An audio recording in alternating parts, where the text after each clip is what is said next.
You ever open an old kitchen drawer and find something strange but familiar, maybe a rusty hand tool or a faded measuring cup that still smells like cinnamon? That's the kind of stuff your grandma probably swore by.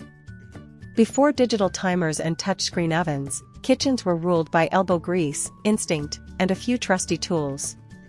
Nothing fancy. Just well-loved gadgets that worked hard and lasted forever. Today, we're going back in time to look at 10 kitchen gadgets your grandma couldn't live without. Grab a cup of coffee, and maybe a butter cookie or two, and let's rewind the clock. 1. The hand crank egg beater, the kitchen whirlwind. Remember that egg beater with the crank on the side and the spinning blades? Your grandma could whip up pancake batter or fluffy meringue with just a flick of the wrist. No batteries. No plugs. Just smooth, rhythmic turning and the gentle hum against the bowl. These little beaters were everywhere in the early 1900s, simple, sturdy, and oddly satisfying. Sure, electric mixers came along and made things easier, but something about doing it by hand just felt right. 2. The butter churn, from cream to gold. Making butter used to be a thing. Not grabbing a stick from the fridge, but pouring cream into a tall wooden churn and pumping that handle until the magic happened. It took time and muscle. But the reward? The richest, creamiest butter you've ever tasted. On farms and in small-town kitchens, this was normal well into the 1940s. After store-bought butter took over, most churns ended up in attics, but your grandma probably remembered the process fondly. 3. The manual meat grinder, hand-cranked and heavy-duty. This thing looked like a medieval machine, big, bolted to the table, and made of solid metal. Grandma would feed chunks of beef or pork through the top, crank the handle, and out came fresh ground meat for burgers, meatballs, or Sunday lasagna. No mystery ingredients. No fillers. Just real food, made right at home. During tough times like the Great Depression, it helped families stretch every bite. Electric grinders showed up later, but many homes held on to that old clunker for years. 4. The glass juicer, fresh squeezed simplicity. If you've never used one, picture this, a heavy glass dish with a little pointy peak in the middle. Slice an orange in half, twist it down, and watch the juice gather in the bottom. No cords. No noise. Just you, a fruit, and a little patience. These were big in the 30s and 40s, often passed down through the family. Today we reach for cartons, but back then, juice came straight from the fruit, and it just tasted better. 5. The metal ice cube tray, cold, clunky, and classic. These weren't the soft plastic trays we have now. Nope, these were metal, with a lever you had to yank to crack the ice free. They made a loud clunk, sometimes splashed everywhere, and could freeze your fingers if you weren't careful. Still, they were part of daily life in the 50s and 60s, before fridges came with ice makers. Summers meant lemonade and tall glasses filled with those sharp-edged cubes, fresh from the tray. 6. The Flour Sifter, snowfall in the kitchen. If you ever saw your grandma turning a crank while flour floated down like snow, that was her sifter.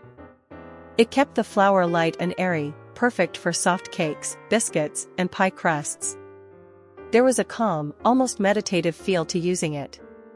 Sifters were a must-have for bakers, especially in the mid-1900s when baking from scratch was the norm. Today, people skip it, but ask any old-school baker, and they'll tell you it made a difference. 7. The potato ricer, the secret to fluffy mash. This one looked like a giant garlic press, and it turned boiled potatoes into something silky smooth. Instead of lumps, you'd get a soft, cloud-like mash that melted on your tongue.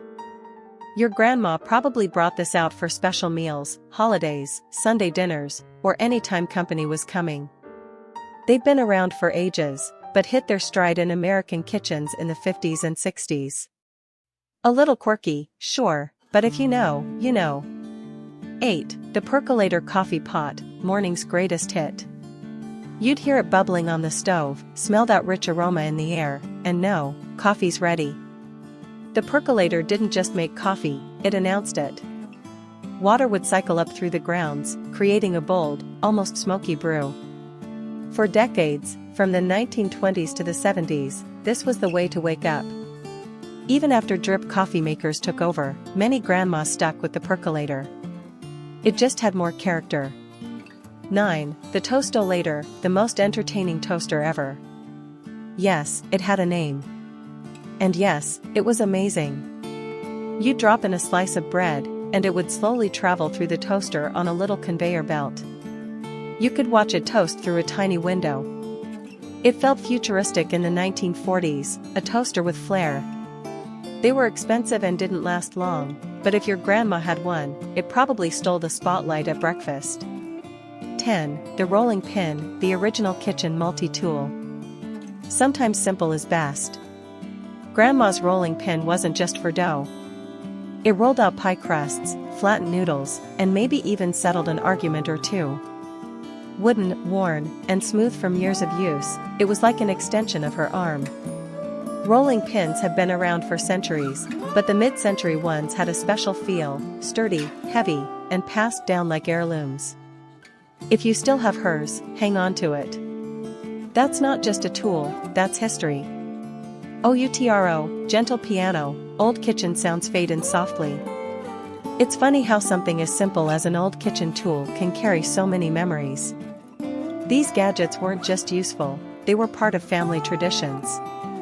Pies cooling on the windowsill. Sunday roasts.